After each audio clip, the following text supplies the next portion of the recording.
قوم کی بچیاں ناچ گانے کو اپنا شعار اور شوق بنا لیں، ان کی نسل سے اب خالد بن ولید نہیں پیدا ہو سکتے، ناچنے والے ہی پیدا ہوں گے، محمد بن قاسم نہیں پیدا ہو سکتے، طارق بن زیاد نہیں پیدا ہو سکتے۔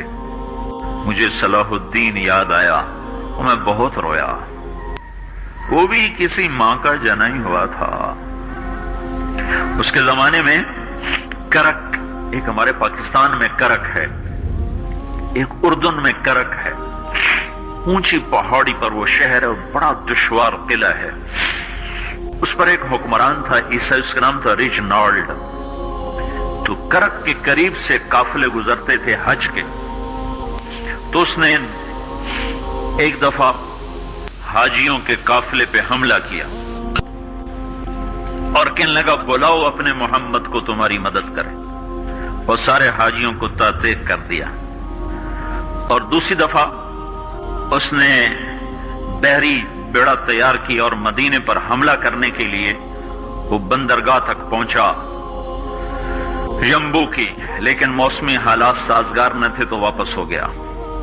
تو حطین کی لڑائی ہوئی ہے فلسطین میں، جس میں سارا یورپ اپنی طاقت کے ساتھ میدان میں اترا تھا، اور اذا تنہا صلاح الدین ایوبی رحمت اللہ علیہ اکیلا اس لشکر سے ٹکرایا تھا، اور انہیں اس میں ساری رومن امپائر کو شکست ہوئی تھی، تو بڑے بڑے بادشاہ اس میں گرفتار ہوئے، تو اس میں ریجنالڈ بھی گرفتار ہو کے آیا۔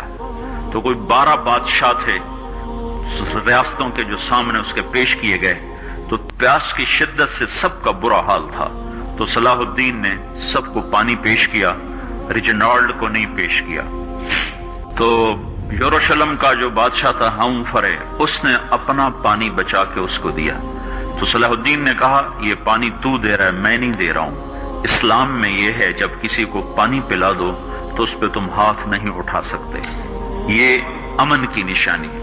تو صلاح الدین نے فوراً اسے کہا یہ پانی تو نے دیا، میں نے نہیں دیا۔ تو پھر انہوں نے ریجنالڈ کو اسلام کی دعوت دی کہ تو مسلمان ہو جا، میں تجھے دعوت دیتا ہوں۔ اس نے انکار کر دیا، کہا میں نہیں ہوتا۔ تو انہوں نے کہا میں نے تیرے قتل کی 2 دفعہ قسم کھائی تھی۔ ایک جب تو مدینے پہ حملہ آور ہوا تھا تو میں نے قسم کھائی تھی میں تجھے اپنے ہاتھوں سے قتل کروں گا، اور دوسری دفعہ جب تم نے حاجیوں پہ حملہ کر کے کہا تھا بلاؤ محمد کو، تو میں نے قسم کھائی تھی کہ مجھے اللہ نے موقع دیا تو میں اپنے ہاتھ سے تیری گردن اڑاؤں گا۔ آج محمد کا ادنا غلام تیری اس بات پر یہ فریضہ ادا کرنے کے لیے آ رہا ہے، اور اپنی تلوار سے اس کی گردن اڑائی، وہ پیچھے لٹک گئی، پوری نہیں اڑی، پیچھے لٹک گئی، خوفناک منظر بن گیا۔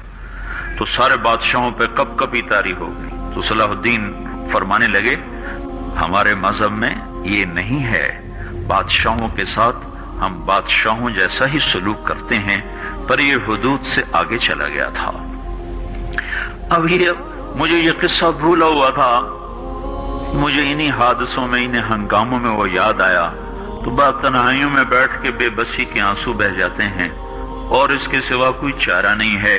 ہماری ساری نسل موسیقی میں ڈوب چکی ہے، جو بدن سرتال پہ تھرکتے ہوں، جو بدن موسیقی کے اوپر ہلتے ہوں، رقص میں آتے ہوں، ان پہ کانٹے ہی اگیں گے، ان پہ صلاح الدین کا پھول نہیں اگ سکتا، ان میں محمد بن قاسم کے پھول نہیں اگ سکتے۔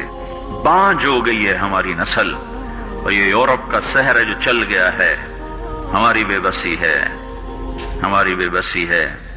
میں تو بس منت ہی کروں گا اپنے آپ کو پہچانو، اپنی ہستی حیثیت کو پہچانو، اپنی نسبت بدلو۔